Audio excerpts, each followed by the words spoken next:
फैज़ हमीद को सज़ा। 12 अगस्त 2024 को साबिक लेफ्टिनेंट जनरल फैज़ हमीद के खिलाफ पाकिस्तान आर्मी एक्ट की दफ़ात के तहत फील्ड जनरल कोर्ट मार्शल की कार्रवाई का आगाज़ हुआ, जो 15 माह तक जारी रहा। मुलजिम पर 4 इल्ज़ामात आयद किए गए। इनमें सियासी सरगर्मियों में मुलव्वस होना, ऑफिशियल सीक्रेट एक्ट की खिलाफ वर्जियाँ जो रियासत की सलामती और मफादात के लिए नुकसानदेह है, इख्तियारात और सरकारी वसाइल का गलत इस्तेमाल और बाज़ अफराद को बिला जवाज़ नुकसान पहुँचाने के इल्ज़ामात शामिल है। इसी पर मज़ीद बात करते हैं डिप्टी ब्यूरो चीफ इस्लामाबाद एजाज़ अहमद से। जी एजाज़, बताएगा इस हवाले से।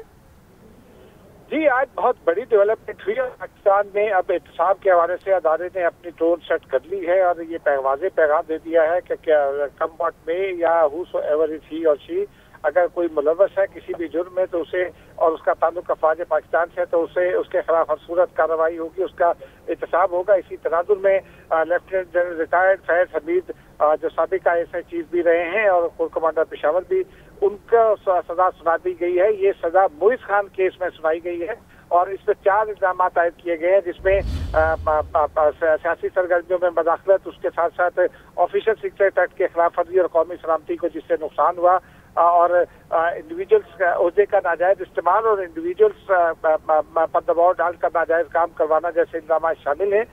ये भी वादे कर दिया गया है कि जो 9 मई के हवाले से ये वादे किया है, हम इस तराजू को बता दें कि पॉलिटिकल क्राइम्स और पाकिस्तान के खिलाफ ऐसी सरगर्मियां जिससे पाकिस्तान को नुकसान हो, जिससे 9 मई को हुआ, वो मामला अलग से देखे जाएंगे और उसमें अलग से एक और सजा मुतवक्को है। लेकिन अब चूंकि उनका फील्ड कोर्ट मार्शल जनरल हुआ है और ये कोर्ट मार्शल के हवाले से पहले ही पाक फौजी ऐलान कर चुकी थी अगस्त 2024 में ही कि उन्हें उनका कोर्ट मार्शल किया जाएगा। वो कोर्ट मार्शल जो है वो प्रोसेस के मुताबिक अब रेजिमेंटल सेंटर में उनके बैजेस जो है वो नोचे जाएंगे। उसके बाद सजा के हवाले से ये बताया गया है कि उनको मुकम्मल कानूनी मामलात हासिल थी, मुकम्मल इख्तियार हासिल था।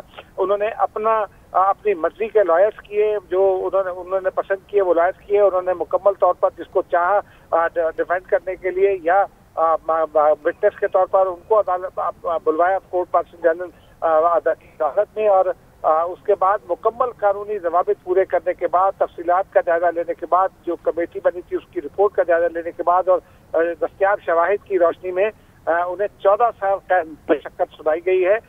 ये पाकिस्तान में पहली बार ऐसा हुआ है कि किसी साबिक ISI चीफ को इस तरह जो है उनके जराइम साबित होने पर सजा सुनाई गई हो। जी ठीक है एजाज़, बहुत शुक्रिया तफसीलन आगाह करने के लिए।